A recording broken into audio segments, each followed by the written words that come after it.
Year 10. I hope you're all well. Welcome to our new way of virtual learning. We're now moving on to a brand new unit within iMedia. We're going to be looking at our unit R087, which is creating an interactive multimedia product. We are going to have a weekly lesson still, which is going to be live, and I'm going to be going through the same things with you. But I'm also going to be posting these videos online just as a catch-up in case you miss anything or need to go through it again. This is a condensed version of that hour lesson that we're going to have. Today, we're going to go through what the unit will be, what you'll be expected to do, and also what an interactive multimedia product is. Okay, so as you can see, I've set up this whole PowerPoint around an interactive multimedia product.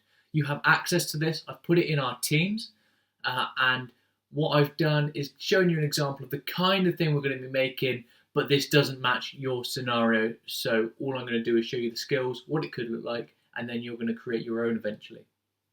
This unit, just like R082 earlier on in the year, will follow the same procedure of research, plan, produce, and review. So those are the 4 different milestones of this unit. You're going to research different interactive multimedia products and things around it. You're then going to plan your own based on the scenario. You're going to then create it, and then you're going to review it at the end. So things are all very similar to what you're used to.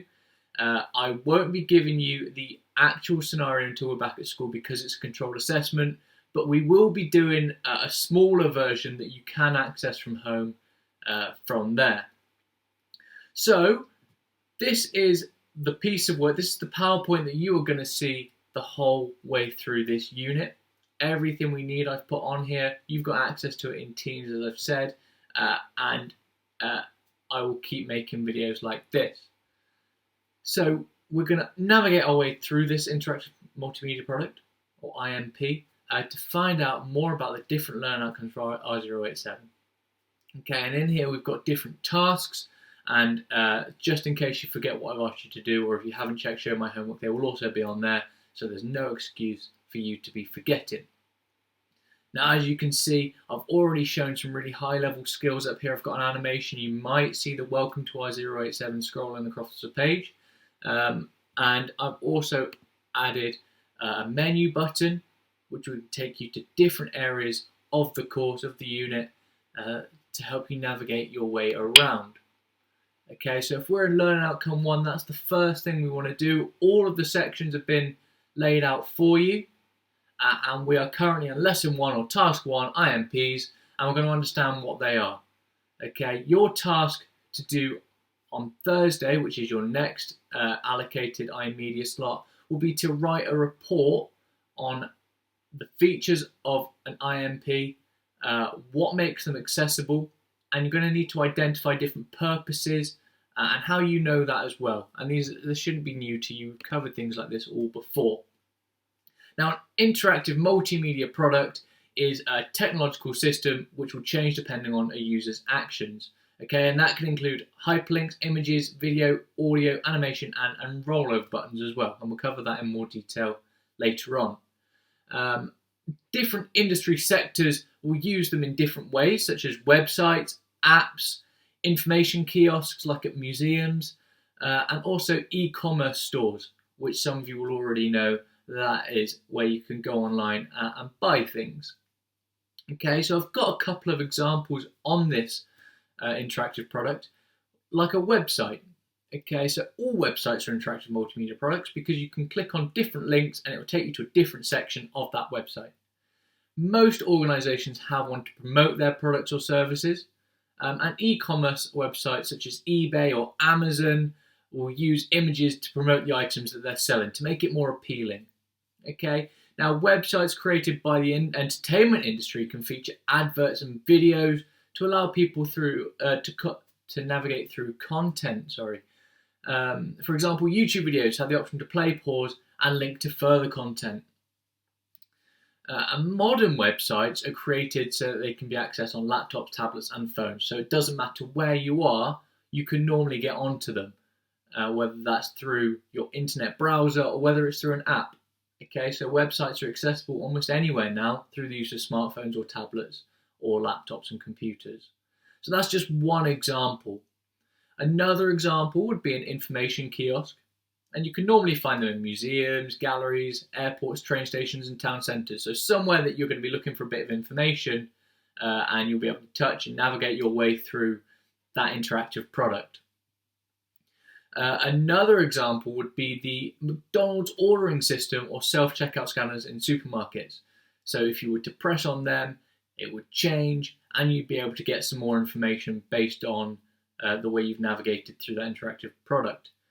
And some even have links to external websites, but some are standalone products. So this one is a standalone product because none of these links will take you anywhere else other than this one product.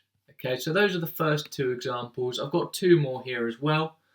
You've got apps. Apps are huge right now. They're probably the most widely used form of interactive multimedia products, and they can also be standalone products, or they can have links to external areas. So they can be downloaded from places like the App Store, and they can include games and social media. Again, adverts as a way of bringing in income, which is why they can be free sometimes. They get their income from adverts.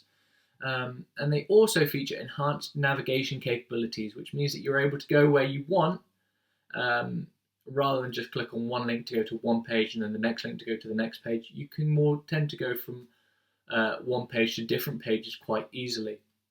They're also very good for communication, and messaging functions, or to make purchases as well. So you can buy things on app, whether that's through the App Store or whether it's through the actual app itself.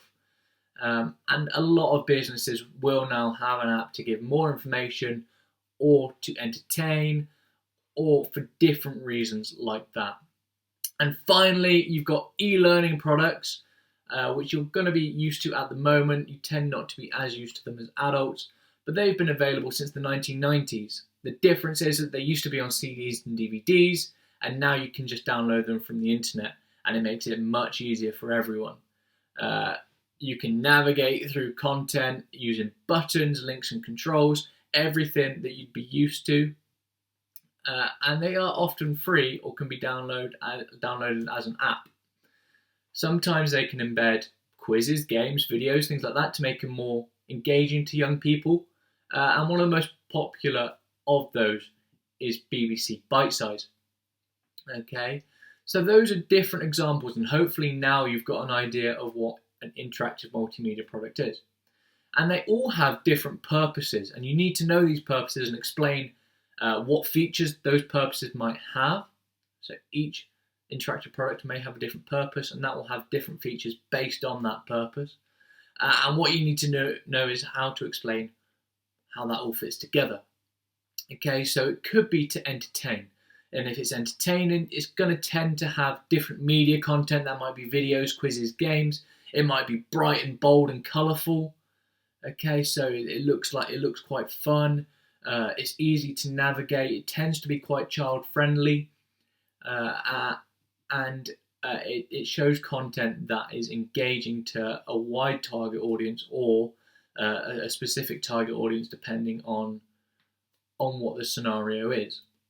If it's not to entertain, it could be to educate. So like BBC Bite Size, again, it's probably going to be quite child friendly because that is where the majority of the education target audience would be. Again, it's going to be easy to navigate because no one's going to want to learn from something that's difficult to find your way around. So it's going to be quite easy to find. Buttons and rollovers are going to be present to get from one page to another.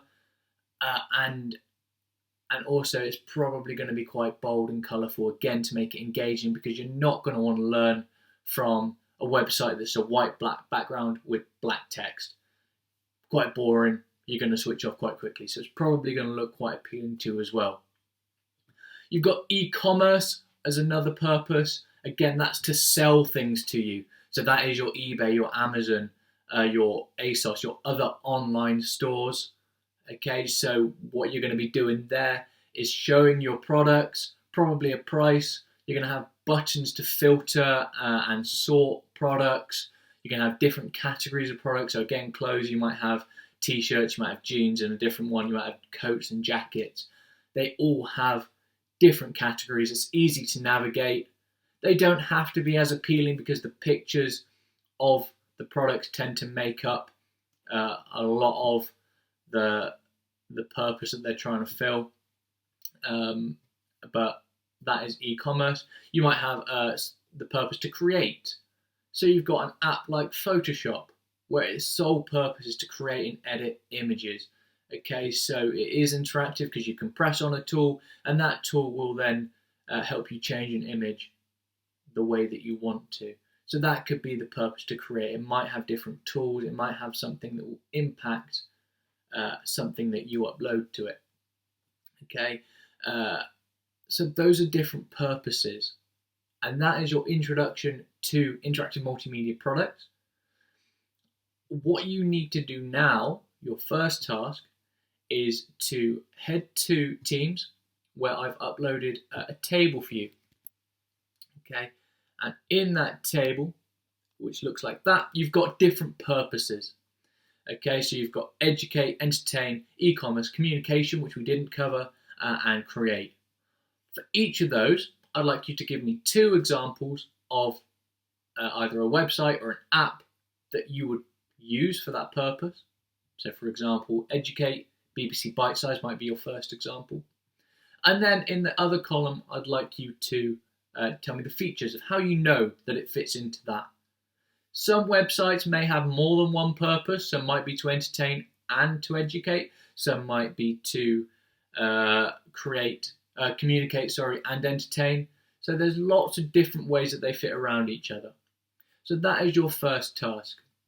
Your second task, which you can do on Thursday in your next iMedia slot, is to start to create that review of a written report on what the different purposes are, what they may look like, what the features are, okay, and also can you start to give examples of different interactive multimedia products and show your understanding of what they are as well. Okay, so that is your first task this week. This is just a very brief overview compared to the hour that we're going to have learning virtually together on Tuesday. Okay, if you've got any questions, please let me know. I will also be updating my Twitter fairly frequently. Okay, it's at Mr. J Young ICT if you want to follow. There'll be stuff from R081, R082 and R087, as well as a bit of eSafety, just to help you guys out. Just little bits of information here and there, just to remind yourselves so you don't fall behind. But if you do have any questions, feel free to email me, contact me on Teams. Again, to find the table for today's work, if you go to Teams and on General, and then Files, it is there, Purpose of IMPs. But good luck, guys. Let me know how you get on. I am expecting you to finish this off to upload your work so I can mark it and get it back to you. This is now the start of your next control and assessment process, so please make sure you're taking it seriously. I do not want you to fall behind because the chances are we won't have time to go through this again.